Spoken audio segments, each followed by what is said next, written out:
Madison Kim's school in Virginia went virtual this spring, the now fourth grader felt the same as most her age. I was really sad when I couldn't meet my friends because COVID.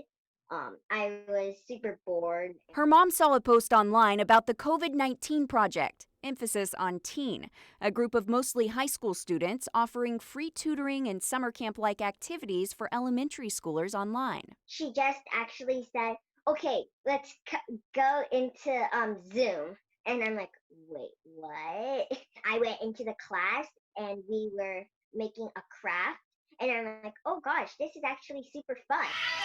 Almost every day since, Madison picks out a new activity or study area. Now I'm not really bored anymore because I do different activities all day. She's learning from volunteer teen mentors who live all across the country. So the next problem that we want to look at is Tutors like Leong Jimenez from Dallas. I think it's so important for them to keep busy and have someone to look up to, especially since they're stuck at home. She tutors 1st through 5th graders in science, math, and English. And they just tell me what homework they need help with or what type of problems they're looking for. I see progress both in the work that they do and just like how they're feeling, which I think is the most important. The COVID-19 project's founders, high school seniors Sarah Shapiro and Sky Loventhal, have recruited more than 250 teen mentors like Leong to work with the more than 800 students. I definitely did not expect it to be this big. I don't think Sarah really did either. They launched the project in May from their home in LA, reaching out to schools in lower socioeconomic areas across the U.S. where families may not be able to pay for tutoring or access camps or after-school programs. But especially focusing in more of sort of like inner city schools.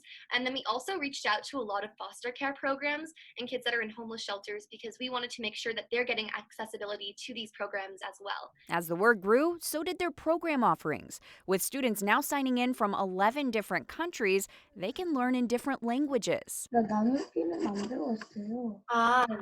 아직 안 배웠어? The girls say they measure the program's success through email feedback forms from parents, but they admit there's one big barrier as they try to reach students most in need. What we need for students to be able to access is a device and Wi-Fi, and unfortunately that's the one thing that we can't really overcome because we don't have any funding for our project. So for now, they plan to stick to providing programming, at least through the end of 2020.